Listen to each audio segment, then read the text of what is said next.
এখানে এতটাই গরম যে এখানে উটও বেরিয়ে পড়েছে। এই যে এখন শুধু আমাদের সেদ্ধ হওয়াটা বাকি আছে। হচ্ছে মামলেশ্বর টেম্পল, আর ওই পারে হচ্ছে ওমকারেশ্বর টেম্পল।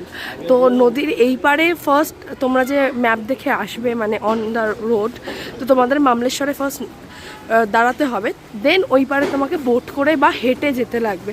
মানে ফার্স্ট ওমকারেশ্বর ভিজিট করতে হবে, দেন মামলেশ্বর। কেননা এই দুটো কমপ্লিট না করলে ওমকারেশ্বর জ্যোতির্লিঙ্গ কিন্তু কমপ্লিট হয় না।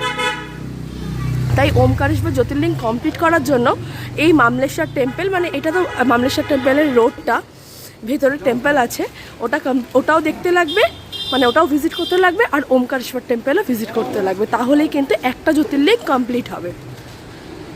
পারে হচ্ছে ওমকারেশ্বর টেম্পল, আর এইখান থেকে কিন্তু বোট করে তোমাকে ওই পারে যেতে লাগবে। বোটের ভাড়া মোটামুটি 50 টাকার মতো। তো তোমাকে এইখান থেকে বোট নিতে হবে ওমকারেশ্বর যাওয়ার জন্য। নর্মদা নদীর একদম পাশে হচ্ছে ওমকারেশ্বর টেম্পল। নর্মদা রিভার কিন্তু মহাদেবের আশীর্বাদ প্রাপ্ত। মানে এখানে জলে ডুব দিয়ে, এক ডুব দিয়ে যদি কোনো পাথর তোলা হয়, তাই কিন্তু স্বয়ং মহাদেব। মানে এখানের মহাদেবের নাম হচ্ছে, মানে নর্মদা রিভারের মহাদেবের নাম হচ্ছে নর্মেদেশ্বর। তার নর্মেদেশ্বর কিন্তু সব থেকে ভালো, মানে ভালো লিঙ্গ, যেটা ঘরে পূজিত করা হয়। ওমকারেশ্বর জ্যোতির্লিঙ্গের ভেতরটা এটা, মানে এখনও আরও ভেতরে যেতে লাগবে। এখানে সিঁড়ি করা আছে। এটা হচ্ছে বাইরেটা।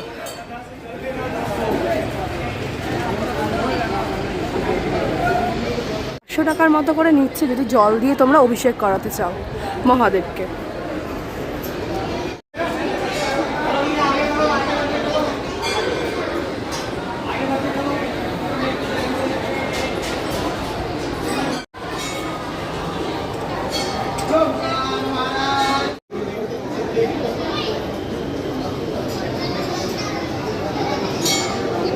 হচ্ছে নর্মেদেশ্বর শিবলিঙ্গ।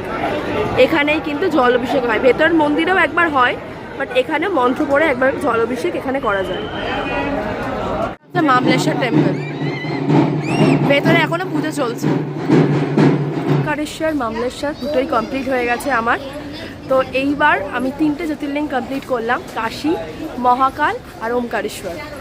তো এবার হচ্ছে বাড়ি ফেরার পালা।